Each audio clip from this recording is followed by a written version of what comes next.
болох өнгөтэй. Манай Өрөнгөө аймагт бол нийт аймагуудын сумдуудаас ерөөсө 3 сум л гайгүй. Бус сумдууд бол ерөнхийдөө за нэмээд нэг 4 сум өөрийнхөө нутагт малаа үлжүүлж магадгүй. За ингээ 19 сумаас бол үндсэндээ бусад одоо сумдууд нь бол отрын нүүдлийн асуудал яригдчих эхэлсэн. Сая би торгоор яваад ирэхэд бол манайх бол ер нь отор руу гарч эхэлж байна. Ойрын 200 км дотор отор хийчихээр бас газар олдохгүй байна.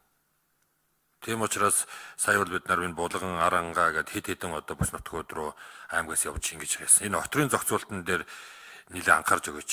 Очихоор малчтыг хөөдөг, туудаг, оруулдгүй, иргэдийн хооронд үл ойлголцтой үүсдэг аймаг орон нутгийн удирдлагууд очиод хөөдөг ийм аймагнуудад өмнөх жилүүдэд түгээмэл байсан. Манайхаас 988 өрхийн 817 мянган одоо мал отроор явах гэж. Тэгээ энэний зохицуултан дээр анхаарч өгөөч гэж.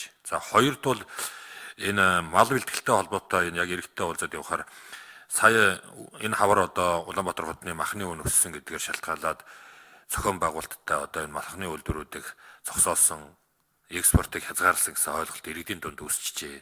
Тийм учраас хөдөөж буй яам энэ дээр яг тодорхой мэдээлэл гаргаж өгөөд ямар зүйл хийж байгаа гэхгүй л тэр нөгөө нэг мах бэлтгэл хийжсэн нөхдүүд бол засгийн газраас чинь экспортыг хорцсон. Тийм учраас бид нар ажиллахгүй гэдэг. Манай дээр байгаа үйлдвэр Өрөнгөө дээр одоо махны 2-3 үйлдвэр ажиллаж байна. Энэ үйлдвэрүүд ч гэсэн одоо энэ нөхцөлийг чи харна гэдэг ингээд махныхаа үнийг авдаггүй худалдаа юугаа хийхгүй юм хүндрэл үүсээд байдаг. Манай дээр бол одоо яг иргэдийн хувьд бол мах бэлтгэлд өгье гэсэн, малаа өгье гэсэн хандлага хөндөр байна. Сая 8-9 сарын дундуур богийн шугам орсон. Бодын шугамтай байсан богийн шугам орсон.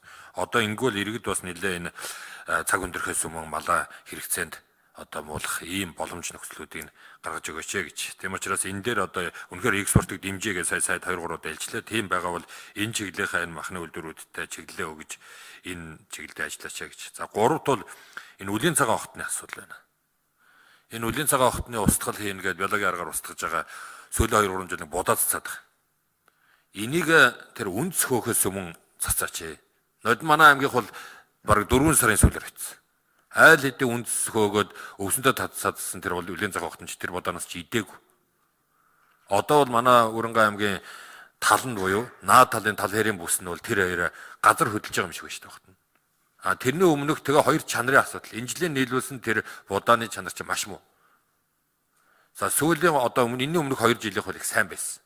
17, 18 оных бол их сайн үр дүнтэй байсан. 3 сараас өмнө ханш нэгээс өмнө энийг цацахгүй бол энэ чинь үр дүнгүй байдаг юм байна. Малчид энэ чинь бас ингэ шүмжилж хилээд байна. Тэгэхээр энэ дээр бас анхаарал хандуулж эх жилийнхийг нэг 2-3 сард багтаагаад энэ одоо огт нухцлахын ажил руу яг шийдэж өгөөч гэж. За дөрөвт бол энэ вакцинжуулалт тарилга туулгын асуудлаар иргэд бас нэлээ малчид одоо ойлголттой болоод санал санаачлал гаргаж байна. Энэ урьдчилан сэргийлэх вакцинжуулалтанд танах энэ яам нийт малын 30% хамруулдаг юм. Энэ дүнгээрээ ч тэгж харагдж байна л да. Одоо 84.2 сая малтай бал цусж байгаагийн намарчж байгаагийн 23.1 сая толгой малын хамруулна гэж 19 нэр төрлийн вакцинжуулалт. Тэгэхээр эн чинь нийт малын чинь 30% байгаа хөө 20.1. Тэгэд энээс аваад үзэхээр 83.70%тай хэрэгжилтэй вакцинжуулсан гэж үзээд байгаа. Эн чинь нийт 19 сая мал чинь буюу 20 сая мал чинь нийт одоо байгаа малын чинь бол 4.1. Энэ өвлийн тоолгонд болох малын чинь бол 3.1 нөхгүй юу. Тэгэхээр ядхнаа нэг 50%, 70% хүргэж энэ вакцинжуулалт хийхгүй бол энэ вакцинжуулалт үр дүн муутай байна. Үр дүн мууталч. Тийм учраас энэ аймаг сумдууд дээр сая явж байхад бол ялангуяа за 1 минут нэмээд Содот рэгшин микрофоныг. Төсөв мөнгөтэй холбоотой бол энийг одоо энэ төсөв мөсөө хэлцэж байгаад хэлээд энэ вакцинжуулалтынхаа ялангуяа улсын сэргийлэх вакцинжуулалтынхаа 19 төр нэр төрлийн вакцинжуулалтынхаа тоо хувийг нэмж өгөөч гэж. За эцэст нь бол энэ өвсдөжлийн фонд нөөцлөх чиглэлээр бас манай аймагт бол нэлээд ажил хийж байгаа. Бид нар багийн нөөцийн төв мөвгээд байгуулад бас энэ гац цаг багаар хүндэрчгээс өмнө өвсөө аваач нөөцөлдөг, иргэдтэй ойртуулдаг ийм ажлууд бас явж байгаа. Тэгэхээр энэ чиглэлээр бас одоо төсөв мөнгөний дэмжлэг үзүүлэх боломж нөхцөл нь ямар байдаг юм бэ? Хамгийн сүүлд нь энэ бэлчээрийн хууль хаана яваа вэ? Энэ бэлчээрийн хуулийг авч иж энэ олон зүйлүүдээр энэ наривчилж өгж бэлчээрийнхаа даацтай уялдуулах, шинжилгээ ухааны үндсэлтэй энэ тооцоо судалгаануудаа гаргаж явахгүй бол яг мал аж ахуйн салбар энэгээр явахд бол нэлээ жилээс жилд хүндэрж байгаа шүү гэдгийг бол бүх шатандаа ярьж байгаа. Энийг шийдэх асуудал бол бэлчээрийн хууль гэж иргэд харж байна. Тийм учраас бэлчээрийн хуулийг орон үед оруулж ирээч гэдэг ийм таван санал байна. Асуултанд хариулж өгөөч. За асуултанд хариулъя. Улаан сайдын микрофоныг.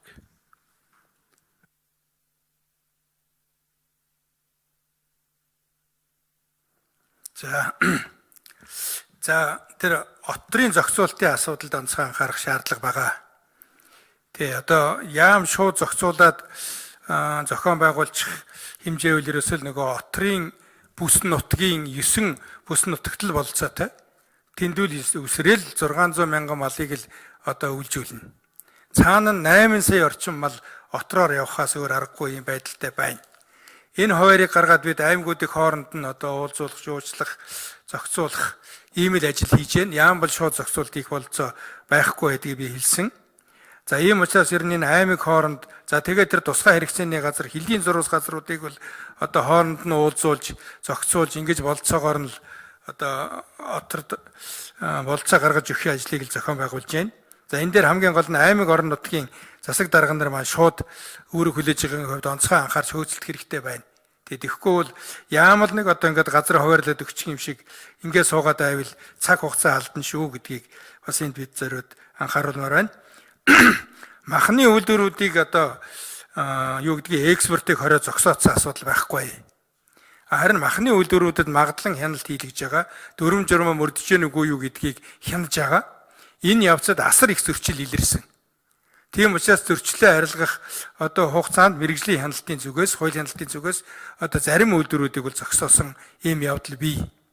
Жишээ нь одоо Өвөр ханган аймагт тэгтэл одоо нөгөө барилгын ажилтны квотоор орж ирж ажилтан мах боловсруулах үйлдвэрт ажиллаж исэн ийм зөрчил илэрсэн байх жишээтэй.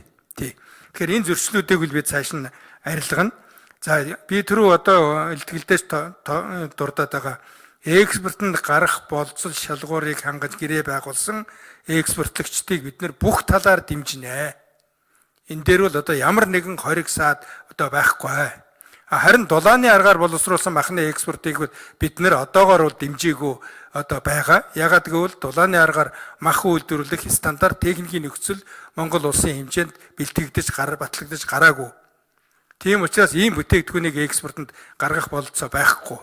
За ийм учраас бол одоо энэ холбогдох байгууллагууд нь энэ стандарт техникийн нөхцөлөө батлуулахаар ажиллаж байгаа. За бусад одоо нөхцлөөр бол энэ экспортыг ялангуяа одоо хөлдүүгээр нь гаргах, адууны махны экспортыг бол бид нэр одоо ч гэсэн зөвшөөрлийг байнга өгч байгаа. За үлийн цагаан огтон тэмцэх асуудал дээр анхаарах асуудлыг анхааръя. Нөгөө тараадаг одоо хор үйлдвэрлэдэг жижигхэн цэхийн маань хүчин чадал хүрдэггүй. Иннээс болоод одоо нөгөө хор будаагаа бас нөөцлж чадахгүй байсан явдал бий. За энэ жилийн үед бол онцгой анхаарал татсан цөөхөн газруудад хаврын устгалыг одоо хийсэн байгаа. За харин тэр газрууд бол энэ жилийн одоо энэ хор будааны чанар бол одоо сайн гэсэн үнэлгээ гараад байгаа. Сайн гэсэн үнэлгээ гарсан байгаа. Хинти дунд говь зэрэг аймагуудад. За бусад газруудад бол бас хүрэлцээтэй хэмжээгээр өгч чадаагүй. За зүгээр одооноос анхаарч энэ одоо нөөцийг нэмэгдүүлэх энэ ажлыг бас бид анхаарч байна. За ер нь цаашдаа бол одоо ийм нэлээд боломжийн хүчин чадалтай өөрийгөө хангах хэмжээний тийм цехийг байгуулах хэрэгцээ шаардлага байна.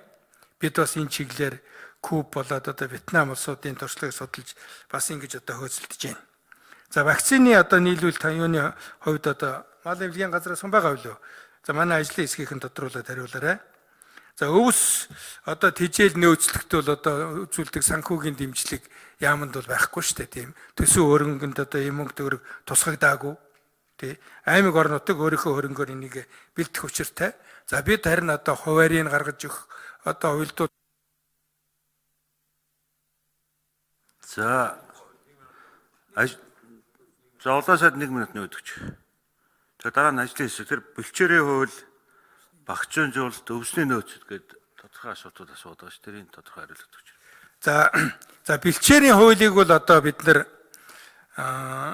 боловсруулад оруулж ирэхээр засгийн газарт хэдэн удаа санал оруулсан боловч яамдын хоорондын нэгдсэн ойлголт бий болох чадахгүй байна.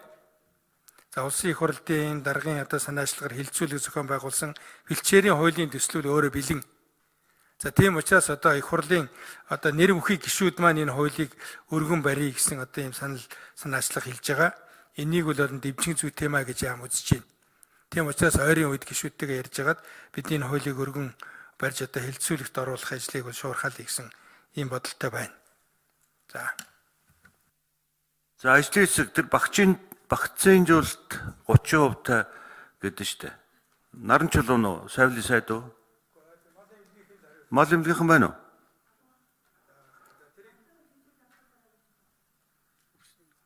уу? Өвсний нөөц. За тэд сайд Савли. Дөрөвдүгээр микрофон.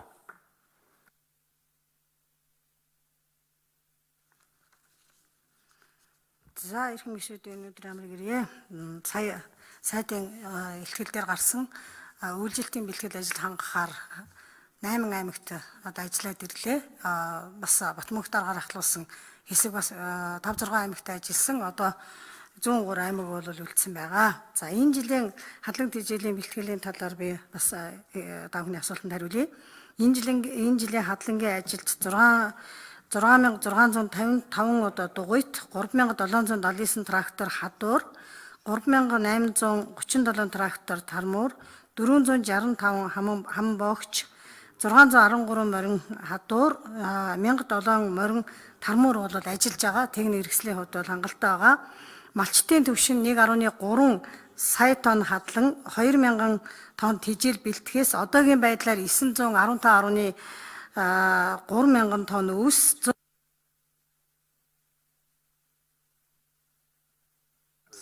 За Батэрдэн гишүүн асуулт асууя. Шууд 5 минут явчих уу Батэрдэн гишүүн. За тэг. За 5 минутаар явчих. За баярлалаа.